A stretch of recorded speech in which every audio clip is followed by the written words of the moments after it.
Israel ने इतवार को साउथ लेबनान में हवाई हमले किए। लेबनानी ग्रुप हिजबुल्लाह के साथ महीनों के तशद्दुद को खत्म करने वाली जंगबंदी नाफिज होने पर भी यहूदी मुल्क ने ये कार्रवाई की है।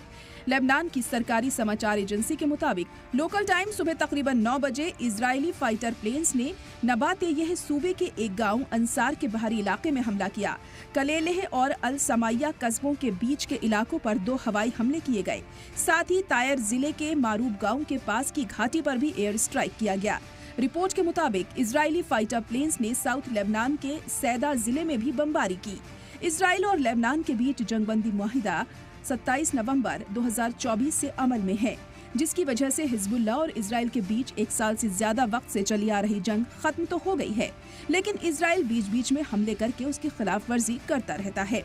लेबनान के ग्रुप हिजबुल्लाह ने गाजा में हमास की हिमायत में हमले शुरू किए थे।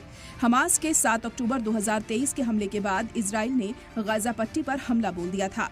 जंगबंदी मुआहिदे में ये तय किया गया कि इजराइल 60 दिनों के अंदर लेबनानी इलाके से हट जाएगा, जबकि लेबनान की सेना को लेबनानी इजराइल सरहद और साउथ इलाके में तैनात किया जाएगा, ताकि ये यकीनी बनाया जा सके कि लिटानी नदी के साउथ में कोई हथियार या दहशतगर्द न रहे।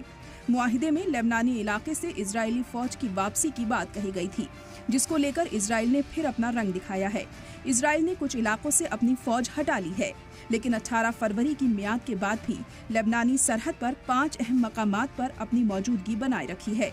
जंगबंदी के बावजूद इजरायली फौज ने लेबनान में हमले करना जारी रखा है, जिसके लिए वो लगातार अपनी और मुल्क की आवाम की हिफाजत का हवाला देता रहा है। इजराइल का दावा है कि हिजबुल्लाह की तरफ से पैदा होने वाले खतरों को खत्म करना इन हमलों का मकसद है। वहीं गाजा में भी जंगबंदी भले ही नाफिज हो, लेकिन वहां भी इजरायली हमले जारी हैं, जिसकी वजह से इजराइल और हमास के बीच हुई जंगबंदी खतरे में पड़ रही है।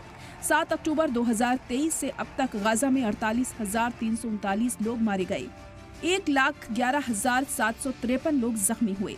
ये वो आंकड़ा है जो सरकारी कागजों में दिखाया गया है। असल तादाद इससे कहीं ज्यादा है। गाजा में अस्पतालों पर हमले और मेडिकल बहरान और गहरा गया है।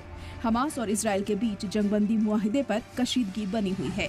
इजरायली वजीर दिफा ने ऐलान किया है कि ज़ैनिन, तुलकरम और नूर शम्स राहत कैंप से 40,000 फिलिस्तीनियों को निकाल दिया गया है। UNRWA की सरगर्मियों और उनके कामों को रोक दिया गया है। इजराइल ने दावा किया है कि वो दहशतगर्दों के ठिकानों को नष्ट कर रहे हैं। बता दें कि फिलिस्तीनियों पर यह कार्रवाई आलमी सतह पर तशवीश का मौजू है और इससे इजराइल की भी लगातार मजम्मत हो रही है। ब्यूरो रिपोर्ट, सलाम टीवी।